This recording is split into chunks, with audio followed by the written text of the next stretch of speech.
Everyone, and welcome into today's video. We are going to be going through Alpine 4 holdings charts. We're going to be looking in this video at where we can see Alpine moving over the next couple of months and what exactly is happening on a technical graph. And we are also going to be updating all of the earnings because right now we have had some very fantastic information out over the last week, which is linked through their Twitter. Alpine have released their Q2 2022 financial results of revenue, and we have also had new news out in the last week as well, because they have had one of their subsidiaries, Electrojet and RCA Commercial, release Parable, which is a new solid state battery line production.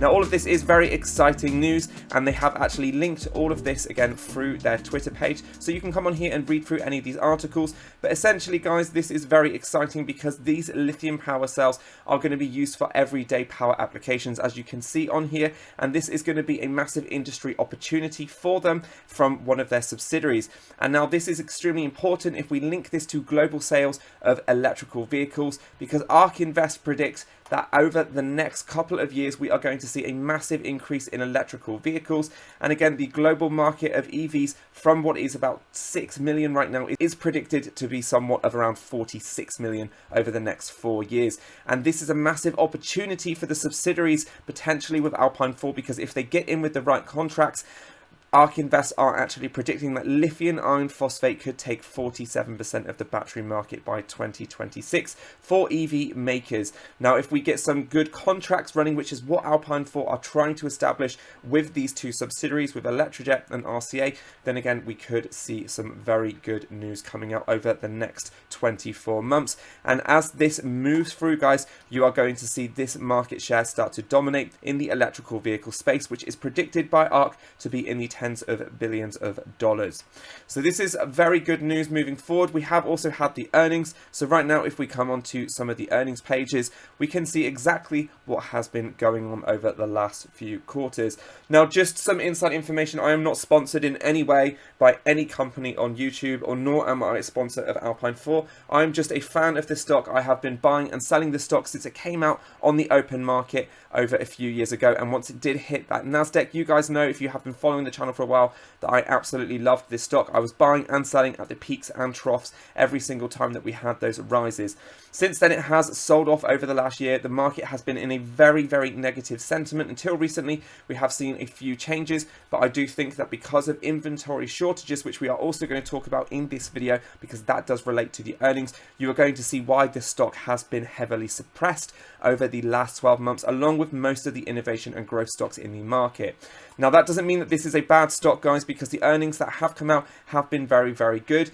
And right now, I am still holding this stock. The last time I bought this stock, guys, was around $1.50, and I did actually buy some of Alpine when it was around $2. So my price range is roughly around that $1.75 range. So right now, I am currently under on this stock, but again, this is a very long-term hold for me, and I haven't been dabbling my toes recently in the market very much, or making YouTube content, because the market sentiment has just been so negative, and I have been trying to free up some of my funds into cash. Again, I'm also trying to get my house now together as well, so there's a lot of things that are going on in my personal life, which is why I haven't been able to have much time to get these updates out to you like I was when we were in lockdown last year. Obviously, there is a lot of information on this page, and if I go down to digest further information, you guys will be able to see that they do have a lot of cash profit margins and also their revenue and EBITDA. So you can go through each subsidiary that they have actually uplisted on here, and it does have a future prospect from the company to say when they think that which subsidiary is going to be profitable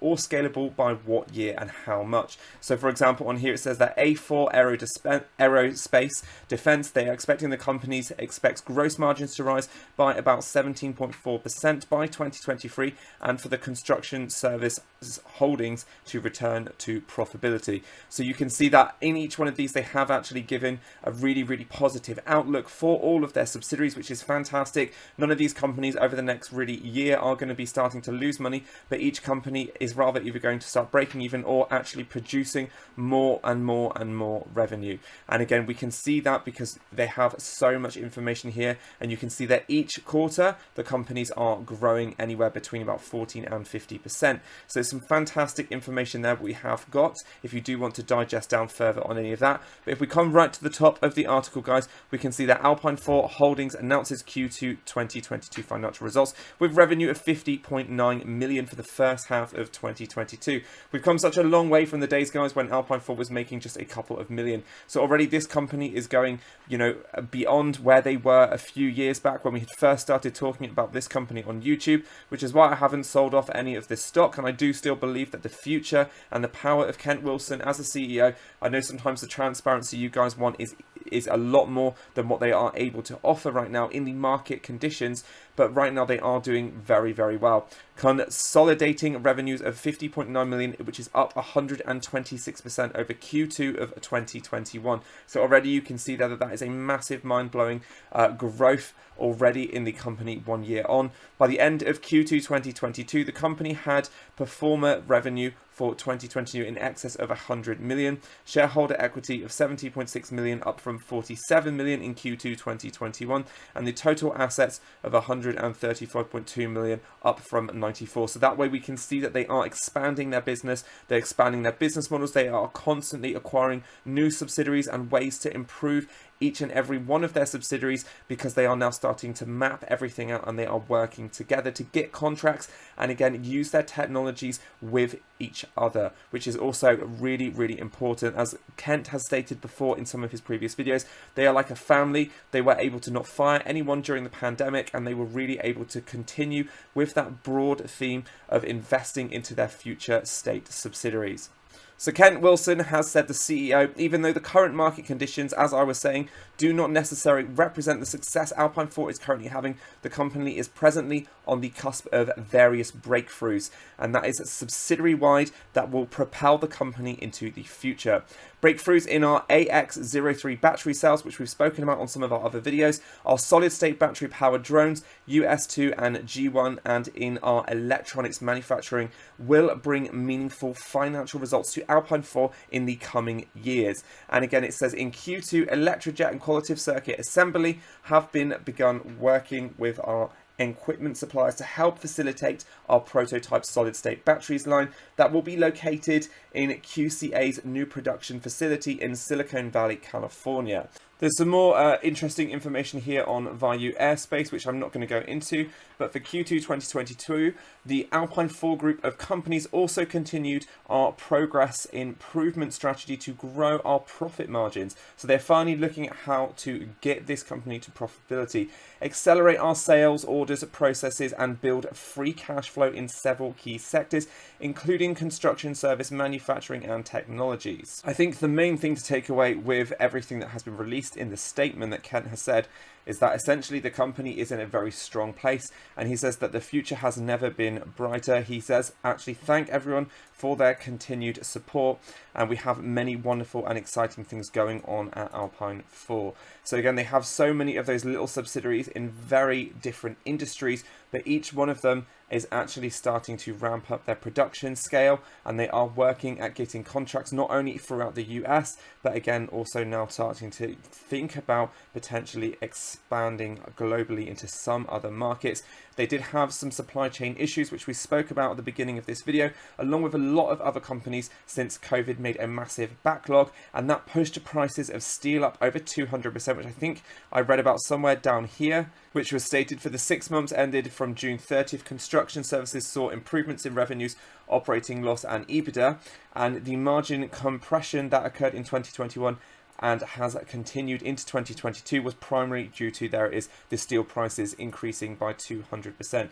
So again, I think the reason why it has been such a hard time in the markets, especially for innovation, and again with the war that happened with Russia, is so many prices have been affected in the global markets, which was also sparked as a recession from China, coming out of China with supply chain shortages, and that is what has allowed the market to have a very negative sentiment. If we actually come onto the main market charts right now, we can see that Alpine today is actually around 0.95. We did actually close above $1 the other day, and this is on the daily chart, guys. So if we do zoom in, we can actually see as well that we have crossed over the 100-day moving average. But the last time we were actually at an overextended level on the RSI was back in for around February and March time this year, and again last year in November and September time. So this doesn't happen very often over the last 12 months. We've actually only reached this peak twice. So what I would expect to happen, unless we aren't now to come back down, test down onto the 50 on here onto the RSI, and then we are to rebound back up, and then again I could potentially say that we may be checking into that 200-day moving average, which is the big purple line that you do see on here. And if we are not to do that at all, guys, then what will happen is we will actually continue to sell back off, and we will then still continue to be in a negative market, but we will be bouncing somewhere around that $1 price range until hopefully we do get some more information out as we move over the next 6 months that we are actually having some very good revenues, because like I said, this is a very positive statement. They are not losing money potentially in most of their markets. They are actually upgrading, they are expanding, and they are doing everything in the right pipelines. They are now trying to acquire, you know, some big names to help them with qualitative circuit assembly and electrojet, so that they can actually start to use their new technology that they have been working on with Powerable and get those contracts lined up. And once that does happen, guys, it only takes 1 or 2 big contracts. Again, we are going to see some big revenue shifting, and once we actually go into that drone sector where we are going to be having, you know, drones mapping out, and they are going to be delivering mail and all sorts of other things throughout the next few years, as again we come into autonomous drone technology, these guys could potentially be a leader, because again they have technology that is so advanced. They have battery technology again, which is also more advanced than anything else on the market right now, and it could be absolutely enormous. So that's why I'm happy to hold. I'm very happy with everything that is going on right now. Like I said, we had been at an extended place, so we probably will see a tiny little bit of a cooling off, but hopefully we can actually get some increase in the market. The markets look like they have slightly rebounded recently in some areas, and if we come onto the S&P 500, for example, or the NASDAQ, we can see that the NASDAQ actually recently went under a massive correction. It was one of the biggest corrections, guys, in absolute years in the stock market history, and we actually crashed down over 20%, which is a massive crash, guys, and we were there for several months as we were going down into this negative market. We have recently seen a little bit of takeoff. We are now overextended, so I do expect a pullback on the NASDAQ and the SPY over the next week or two down to the 200-day moving average, and then hopefully we can start to settle out and iron out those gaps over the next 12 months, and then hopefully we should have some nice shifting back into growth and innovation. But right now, guys, I'm holding all of the rest of my stocks. I have been holding them over this past year. I know I haven't had much time to make any videos, but I will try and get that changed up as soon as possible. Unfortunately, this is all I have time for today, but hopefully that insight has given you guys a little bit more confidence with what I'm doing again with my stocks, and also hopefully helped you guys understand a little bit about what Kent Wilson's doing, and again that this company isn't a fake company. They are, you know, growing quarter over quarter, some enormous revenues from over 2 years ago where we were at with the company and all the new subsidiaries that they have, and again this company does have a great future. So holding this over the long term I don't think is going to be a problem at all. So guys, I hope you enjoyed the video. Don't forget to give it a thumbs up and a like, and if you haven't already, then my name's Jason. Don't forget to subscribe. Next time I do a video, guys, I'll try and get my face on. I didn't have time today to do a full edit again with my face on the video, so I just had to make do with using the screen record today so I could get this update out for you before I start my work. And hopefully, guys, if you want any more updates on any particular stocks, then do let me know below in the comments, and I'll try and get out to you over the next week. And if you do want to support the Patreon in any way, then feel free. I will leave a link down there. And thank you again to all my existing Patreons. I hope everyone has a fantastic week ahead, and I look forward to seeing you guys soon for some more updates on Alpine 4 and our channel favourites. I just want to mention as well before I go that I will start to cover Nvidia stock on a bigger scale over the next couple of months. It is a stock that I'm currently looking into because I want to understand it a lot more, and I have been very bullish on it for quite a long time, as again we scale up over the next few weeks. And this stock, as we just quickly briefly touch on it before I go, you can see it has actually reached a place where it has been overbought on the RSI, and we have seen some cooling off, so we could potentially see a double top. We have now touched the 100-day moving average, so I do expect some testing down. So this could be a good test, guys, for this stock to come back down, load up on the stock around $170, $160 to get in before again we do actually see a rebound on this stock over the next year. So I hope you did enjoy this video. Like I said, my name's Jason, and I hope to see you soon back on my channel for some more content on investing. Ciao for now.